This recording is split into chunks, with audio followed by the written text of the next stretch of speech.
So an important notion here is that culture is not value neutral. We hear from time to time that all cultures are equally valuable. They're just a little different. We have to learn to appreciate them. That's only partly true. Culture, in point of fact, does have its values. That's one of the central issues to a culture. And some cultures, for example, as you may have read, have only recently permitted women to begin driving an automobile, or to permit them to leave home without a husband, older brother, or male to accompany them. That's not a value we in the United States respect. Many of us don't even understand it. But what I would say to you is that you have to play by local ground rules in order to succeed. So that might mean a headscarf for women in that part of the world, even if it's not part of your culture here. It might mean a facial scarf.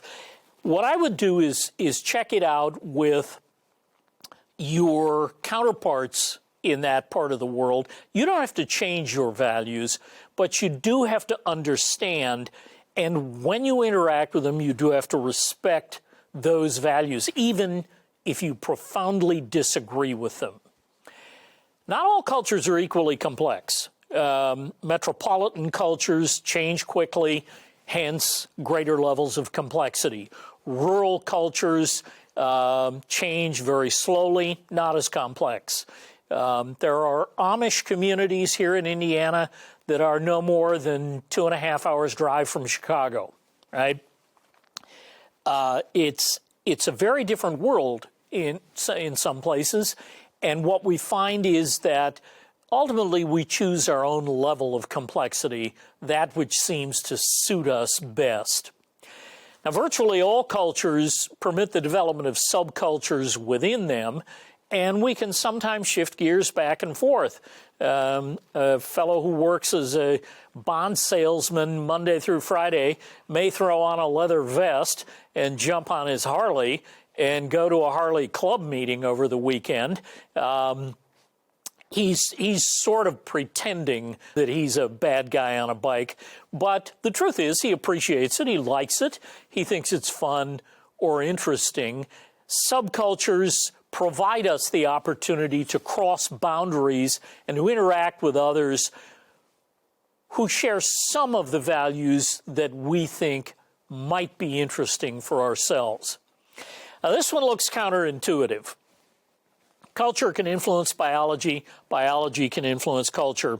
Part of that is diet. Part of that is related to the way we dress, the way we behave. And in so many ways, as you look at, you correlate, for example, the availability of processed food as opposed to fresh or organic food that people grew 150 years ago for themselves. You correlate processed food, for example, with a greater body mass index, and in fact, biology has changed in ways that we weren't quite ready for and didn't much predict. It has given us higher incidences of type 2 diabetes.